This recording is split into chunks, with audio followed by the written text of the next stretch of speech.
Talking to your children about the dangers in the world is a difficult task. You don't want to scare them on one hand, but you want to be truthful. Just this week, we saw it play out. A little girl fighting off a man who grabbed her in the toy aisle. This happened at a Walmart. Here's the surveillance video. That is Brittany Baxter. Her mom was in the next aisle. The man grabbed her. Well, dropped the 7-year-old because she was kicking and screaming, trying to get away. The young girl knew exactly what to do.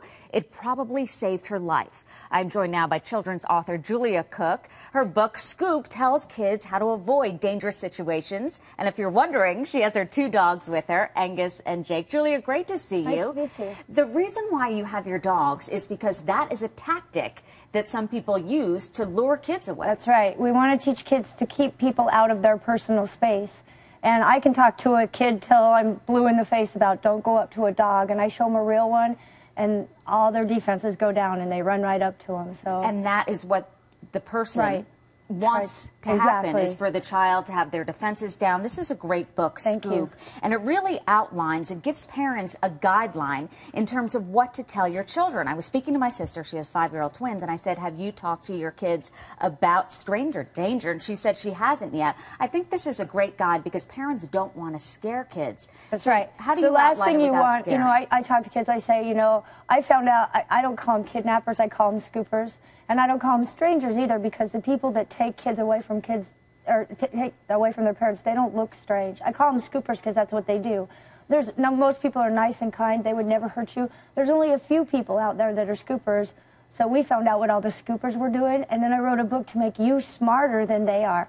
I never talk to a child about what could happen to them.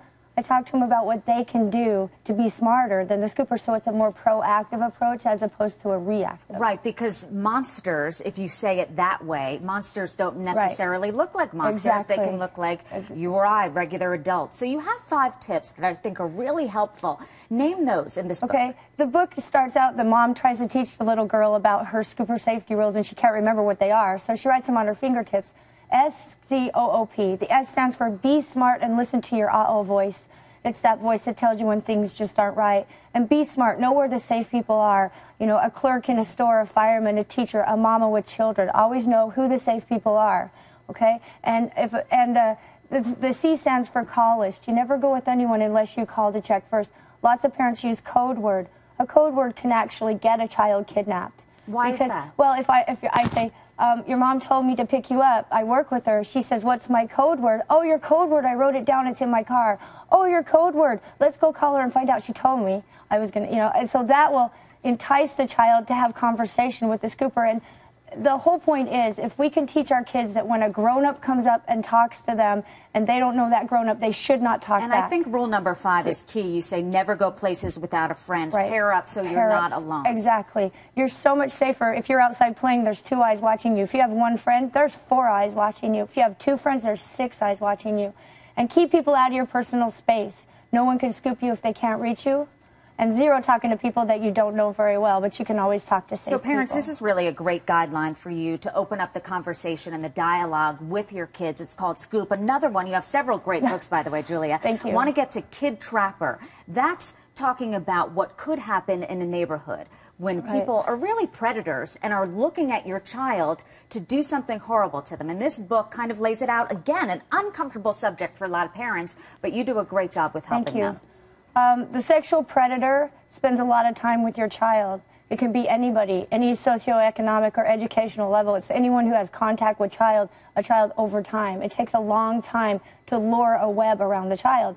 And what they do is they have an imbalance of power, and they get to know your child, and then all of a sudden they're more powerful than your child, and they manipulate your child into thinking things that they shouldn't, and then they take their hope away. And in this book, you use an example of this neighbor allows this child to play video games, then this child has a secret with this man, and so it really lays it out. And you talk to, if you have a good relationship with your child, and always talk to them about good secrets and bad secrets. Good secrets are good things that happen to people. Bad secrets make your uh-oh voice go off, and we never want you to keep a bad secret. A child that has a good conversation point with their parents is a stronger child and a less of a candidate than one that is seeking mentorship outside of the family. So keep the dialoge open, yes, parents, and if you need a guideline, this is the way to go. Julia Cook, thank you. And by the way, these are the 2 most well-behaved dogs I've ever seen and met. Julia Cook, thank you. Thanks a lot.